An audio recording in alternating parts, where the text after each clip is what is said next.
Israel and Hamas begin indirect talks in Egypt.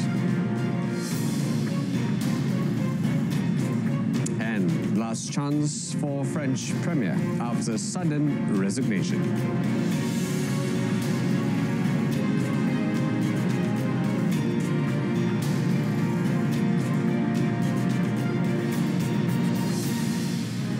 Good afternoon and Salam Malaysia Madani. I'm Brendan Paul. All 23 Malaysians participating in the global Sumut Flotilla mission are scheduled to arrive home tonight.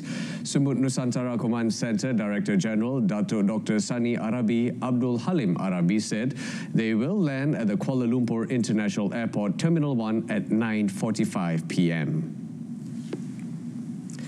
In a WhatsApp message, Dr. Sani Arabi also extended the announcement and invitation to all supporters and media practitioners to the homecoming welcome of the heroes of Sumut Nusantara, Malaysia.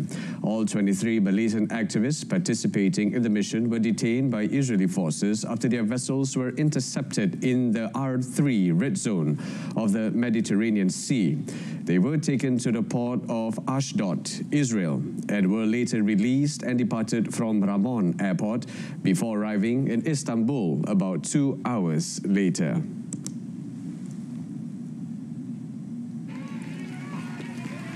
On a related note, Swedish activist Greta Thunberg arrived at Athens airport after being detained by Israeli forces when they boarded the flotilla of boats trying to deliver food and medicine to Gaza last week. Israel deported an additional 171 activists from the flotilla to Greece and Slovakia, including Thunberg. The expulsions brought the total number of people deported to 341 from 479 detained. Israel's foreign ministry issued a statement claiming all participants' legal rights had been upheld and the only violence involved an activist who bit a medic at Ketziot prison. However, numerous Swiss and Spanish activists from the flotilla said they were subjected to inhumane conditions during their detention by Israeli forces. The flotilla, which set sail in late August, consisted of more than 40 civilian vessels with about 500 parliamentarians, lawyers and activists. It is the highest profile symbol of opposition to Israel's blockade of Gaza.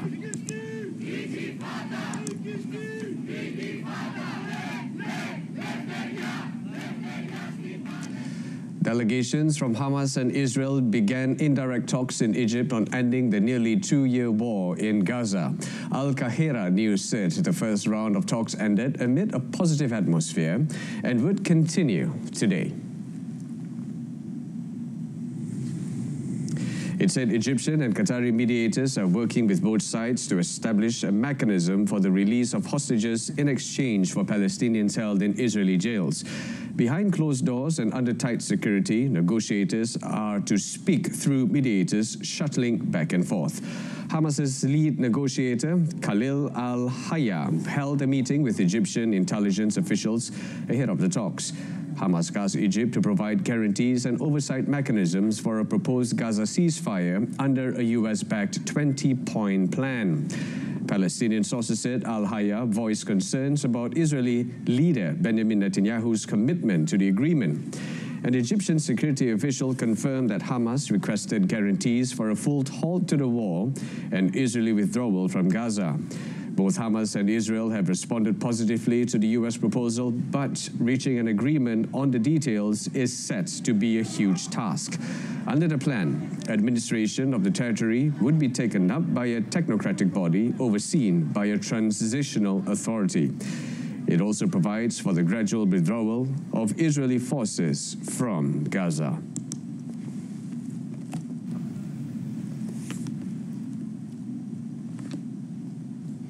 The International Criminal Court (ICC) has convicted a Sudanese militia chief for war crimes and crimes against humanity committed during brutal attacks in Darfur.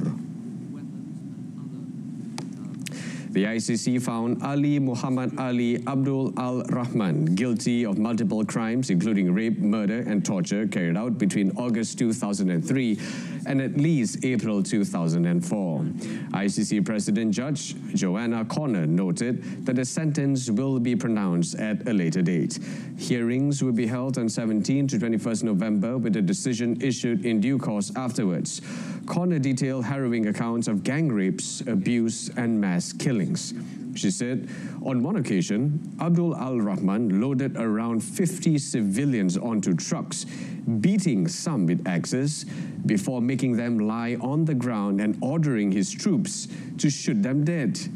She said, and she stressed, that Abdul Al-Rahman was a leading member of Sudan's Janjaweed militia who participated actively in multiple war crimes. Due to the appalling conditions of detention and the abuse inflicted by the Janjaweed and the government of Sudan forces, many detainees suffered physical harm and at least 3 died as a result of their injuries. Articles of the statute. Abdul Al-Rahman had denied all the charges, telling the court they had got the wrong man. Political, ethnic and gender grounds during Mukjar and Delej. U.S. President Donald Trump has threatened to invoke the Insurrection Act of 1807 to deploy troops to American cities, intensifying a standoff with Democratic-led states resisting his use of military on U.S. soil. Trump sounded a warning as his efforts to send federal troops to quash protests in several cities have had mixed results in the courts. One judge blocked the deployment of the military to Oregon, while another allowed it in Illinois. Well, I'd do it if it was necessary. So far, it hasn't been necessary, but we have an Insurrection Act for a reason. If I had to enact it, I'd do that. If people were being killed and courts were holding us up, or governors or mayors were holding us up, sure, I'd do that. I mean, I want to make sure that people aren't killed. We have to make sure that our cities are safe. And it's turning out, and we started with D.C. It's been so successful. After deploying troops to the streets of Los Angeles in June, Trump has moved to expand the use of the military in American cities. He said it is necessary to root out crime and protect federal facilities and personnel from protests against his immigration crackdown. In recent days, the president has moved to send troops to Portland, Oregon, and Chicago, Illinois, against the will of state and local officials. They believe the deployment is both unnecessary and unconstitutional.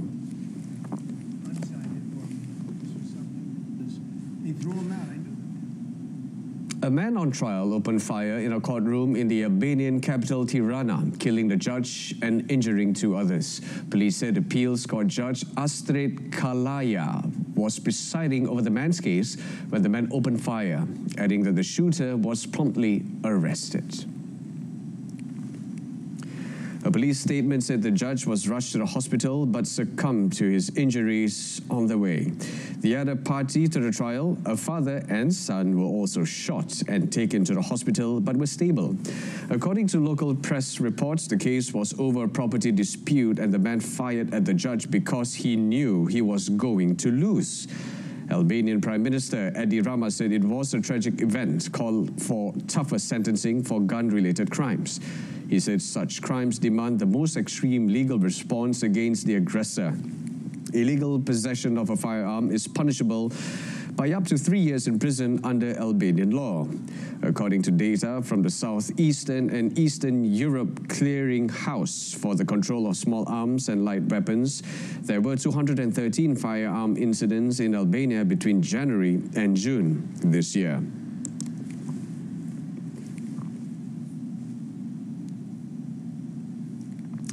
Indian police have opened a manslaughter probe into the deaths of at least 14 children linked to a toxic cough syrup.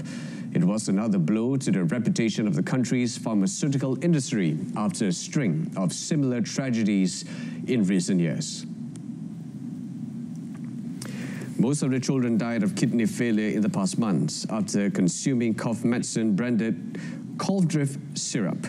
A police complaint said the children had early symptoms of common cold, flu or fever, and most were under the age of 5 years. The reports also said at least 16 children had kidney problems after taking the syrup, indicating the death toll could rise. It is already one of the worst such recorded cough syrup poisoning in India. The syrup contained the toxin diethylene glycol in quantities nearly 500 times the permissible limit The substance causes symptoms that the World Health Organization say may range from vomiting and abdominal pain to acute kidney injury, which can cause death.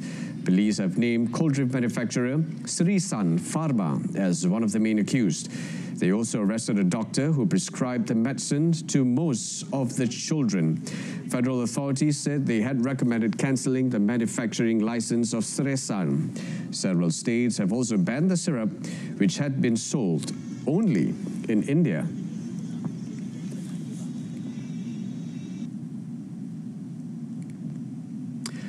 Thai Prime Minister Anutin Chanvirakul has ordered urgent relief efforts after flooding triggered by days of heavy rain and storms hit 16 provinces over the past week, killing 12 people and affecting more than 100,000 households. Chanvirakul is also Interior Minister, chaired the National Disaster Management and Situation Steering Committee meeting at Government House yesterday. The committee approved a total budget of 6.169 billion baht to assist 685,554 households affected by floods and landslides between 15 May and 6 October. The Thai Premier stressed the need to dispense the compensation with utmost speed. He also urged attention to potential public health issues and agricultural losses caused by the water. The Interior Ministry said the floods inundated parts of northern, central and northeastern Thailand, with Uttaradit province in the upper northern region among the worst hits. Last year, 22 people were killed by flash floods and mudslides caused by monsoon rain across Thailand.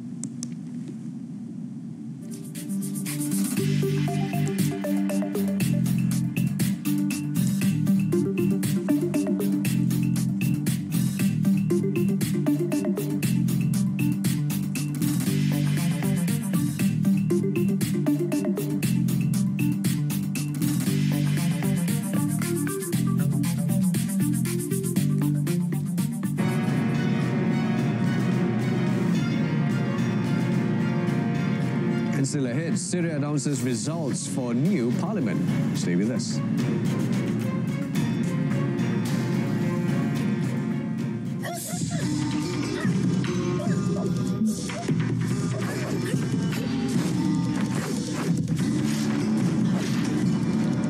Menggosok baju sekaligus boleh menjimatkan elektrik.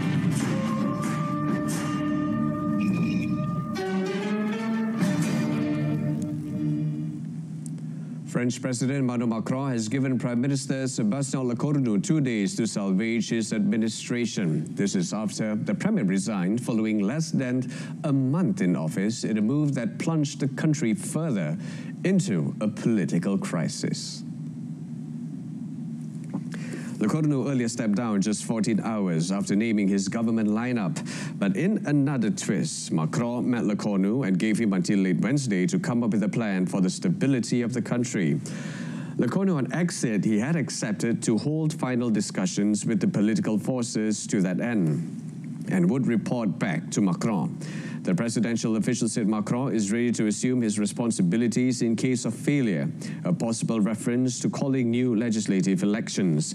Lecornu's new government raised heckles across the political spectrum, in particular over the appointment of former Finance Minister Bruno Le Maire as Defense Minister. The right-wing Republicans Party was infuriated by the appointment, seeing Le Maire as the incarnation of Macron's economic policies. But in a bid to calm the political chaos, Le Maire said he is immediately stepping down.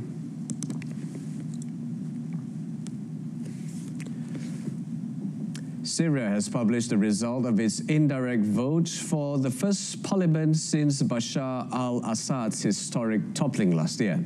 The vote saw around 6,000 members of regional electoral colleges choose candidates from pre-approved lists. It was part of a process to produce nearly two-thirds of the new 210-seat body. Interim President Ahmed Al-Shara will appoint the remaining one-third of the parliamentary seats. Syria's Electoral Committee said 119 lawmakers had been selected but did not include the number of votes each received. 6 new lawmakers are women, and 10 seats in total went to religious and ethnic minorities, including Kurds and Christians. Electoral Commission spokesperson Nawar Najmeh said he believed that Shara would try to address any shortcomings in his own appointment of the remaining 70 lawmakers. Citing security and political reasons, authorities postponed the vote in areas outside government control. They include Kurdish-held parts of Syria's north and northeast, as well as the province of Sweda, held by the Druze minority. The postponements left 21 seats empty. Under a temporary constitution announced in March, the incoming parliament will exercise legislative functions until a permanent constitution is adopted and new elections are held. European Commission President Ursula von der Leyen will face bids to remove her for the second time in 3 months as hard-right and left groups presented no confidence motions in the European Parliament this week. The votes will take place on Thursday and is not new for von der Leyen, having previously faced a no-confidence motion in July of mainly far-right lawmakers, which she comfortably survived. Although the motions of censure have almost no chance of reaching the two-thirds majority of votes required to unseat von der Leyen, they could expose more general disquiet over her leadership and destabilize the EU Assembly. However, parties outside the mainstream have realized that triggering previously self-abused censure motions is easy to achieve after the 2024 election swelled the far right to more than 100 lawmakers, with only 72 required to back one. The no-confidence motions were proposed by France's far-right and hard-left, Jordan Bardella, president of the National Rally, and Mano Aubry of France, Unbowed. Madagascar President Andry Rajoelina has named Army General Rufin Fortunat Zafisambo as Prime Minister. The appointment is 1 week after he dissolved the government in response to ongoing protests over power and water shortages. Zafisambo replaced Prime Minister Christian Nse, who was dismissed as part of the president's move. The general was the director of the military cabinet in the Prime Minister's office until this appointment. Zafisambo's top priority would be to restore electricity and water supply. Earlier, protesters returned to the streets in the African island nation for a third week of anti-government demonstrations. Rajoelina fired his cabinet last week, but many demonstrators are now demanding the 51-year-old leader resign himself. Police in the capital, Antananarivo, fired tear gas to disperse the marchers. Many were university students who had broader grievances against the government in protest last month. Inspired by similar Gen Z marches in Kenya and Nepal, the protests are the largest wave of unrest in the Indian Ocean island nation in recent years. They give voice to discontent over rampant poverty and high-level corruption. Brazilian President Luiz Inácio Lula da Silva has urged US President Donald Trump to lift punitive trade tariffs in their first official talks after months of animosity. Both of them suggested an in-person meeting in the near future. The Brazilian presidency said the two leaders spoke for 30 minutes in a friendly tone. It said Lula requested the removal of tariffs imposed on his country's products and sanctions against Brazilian officials. It added Lula had raised the possibility with Trump of an in-person meeting at the ASEAN summit in Malaysia this month. He also reiterated an invitation to Trump to attend the COP30 climate conference in Brazil in November and expressed willingness to travel to the US. Trump, meanwhile, hailed the very good phone call in a post on Truth social platform. Without adding details, he said they will be having further discussions and will get together in the not-too-distant future, both in Brazil and the US. Ties have soured between Washington and Brasilia in recent months, with Trump angered over the trial of his ally, former President Jair Bolsonaro. Trump imposed a 50% tariff on Brazilian products and imposed sanctions against several top officials to punish Brazil for what he termed a witch hunt against Bolsonaro.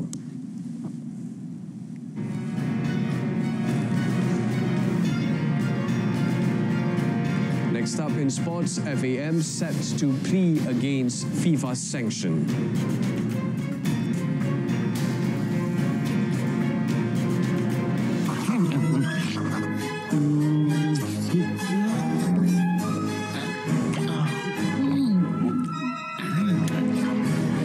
Lebih menjimatkan memasak dengan jerit penuh.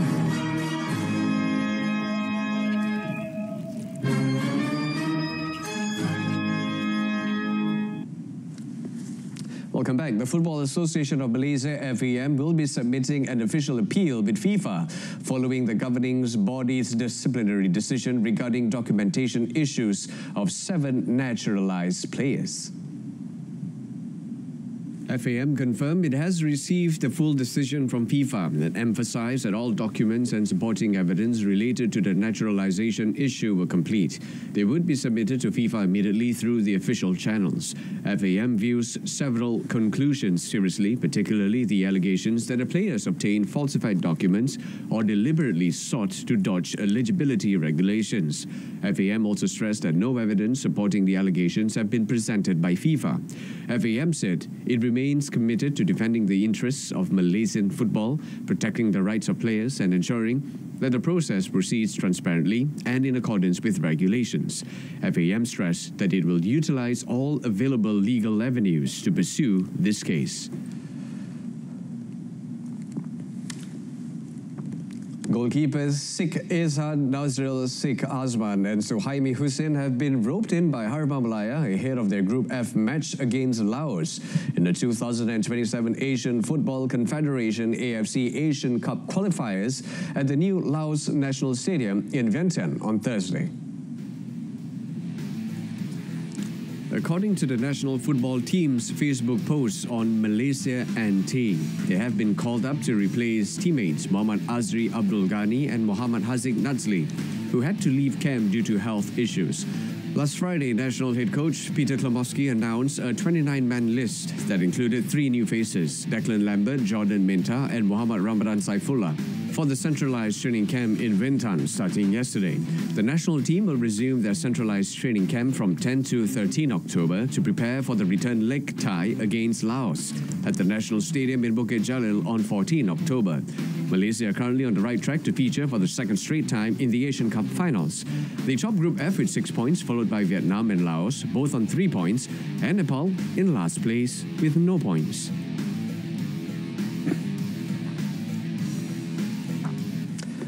Former Italy World Cup winning captain Fabio Cannavaro has been named as the new head coach of Uzbekistan.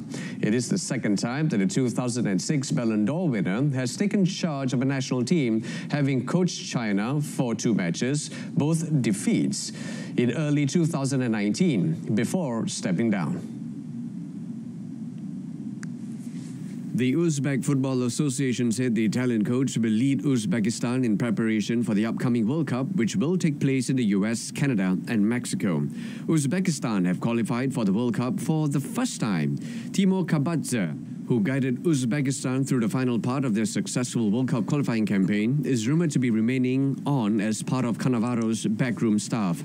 Cannavaro made his name as a rugged centre-back, first with Parma and then Juventus, where he twice won the Italian Serie A title, though those were later rescinded over the Calciopoli scandal. He moved on to Real Madrid, where he won La Liga twice and then returned to Juventus for a season before ending his career in Dubai.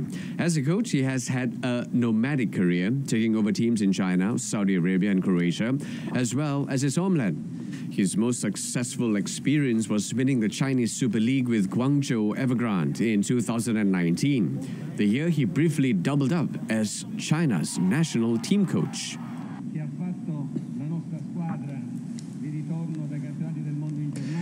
UEFA has reluctantly approved a Setia and a La Liga match to be played abroad. The La Liga fixture between Barcelona and Villarreal will be staged in Miami in late December, while AC Milan's Serie A encounter with Como will be held in Perth, Australia in early February.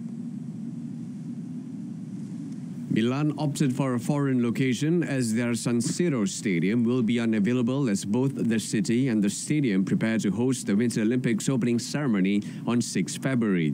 Spain's La Liga has been pursuing their transatlantic vision for almost a decade, emulating the strategy employed by the NFL and NBA to establish themselves in other markets. UEFA said its executive committee had reluctantly approved the move as an exception, stressing that FIFA's regulatory framework, still under review, lacks sufficient clarity and detail, and reiterating that it remains opposed in principle to such matches. UEFA President Alexander Cheverin said in a statement that league matches should be played on home soil. He stressed that anything else would disenfranchise loyal match-going fans and potentially introduce distortive elements in competitions. And in tennis, Daria Kasatkina has become the latest leading player to end her season early, saying she is at a breaking point mentally and emotionally. The Russian-born Australian posted a statement on social media explaining she had continued until now, saying she was fine, even though she knew that was not the case, and keeping a lid on her feelings so as not to sound weak or unappreciative. The world number 19 player described the current situation as if she had hit a wall and cannot continue, and needs a break from the monotonous daily grind of life on the tour and everything that comes with the professional tennis athlete life. Kasatkina switched nationality this year after a spell as a neutral athlete.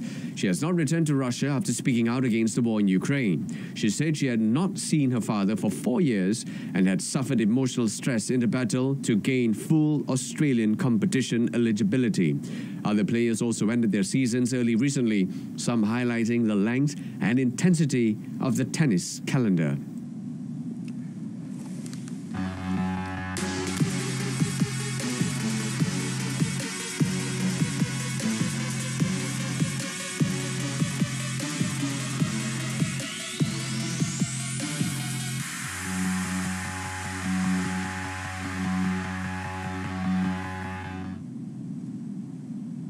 That wraps up all today in our top story. First round of Gaza talk ends in positive atmosphere.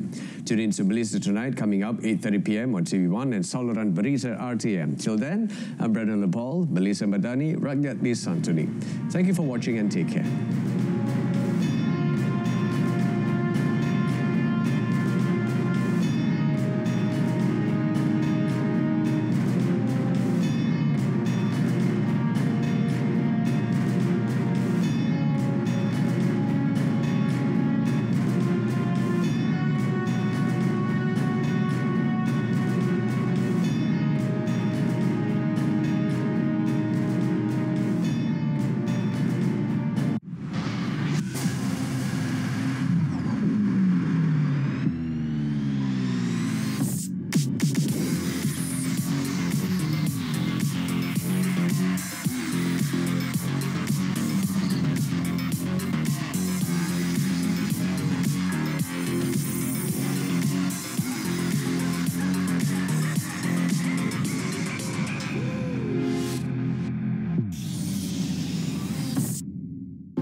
Kenapa kedua-dua orang tidak menjawab pertanyaan masing-masing?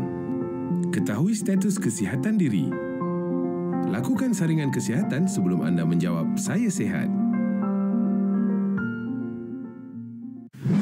MyCard bukan sekadar kad pengenalan, tetapi medium utama yang menghubungkan rakyat dengan pelbagai perkhidmatan kerajaan dan swasta. Banyak insentif kerajaan disalurkan melalui MyCard, daripada bantuan kebajikan, kemudahan kesihatan hinggalah pelbagai program rakyat. Inilah keistimewaan yang dimiliki oleh setiap warga negara Malaysia. Sila periksa keadaan MyKad anda. Sekiranya čip rosak, hilang atau MyKad sudah uzur, segera lakukan penggantian di Jabatan Pendaftaran Negara agar hak dan kemudahan anda sentiasa terjamin. Inilah komitmen Madani dengan dokumen identiti yang sah, moden dan diyakini. Rakyat disantuni sebaiknya. MyKad, identiti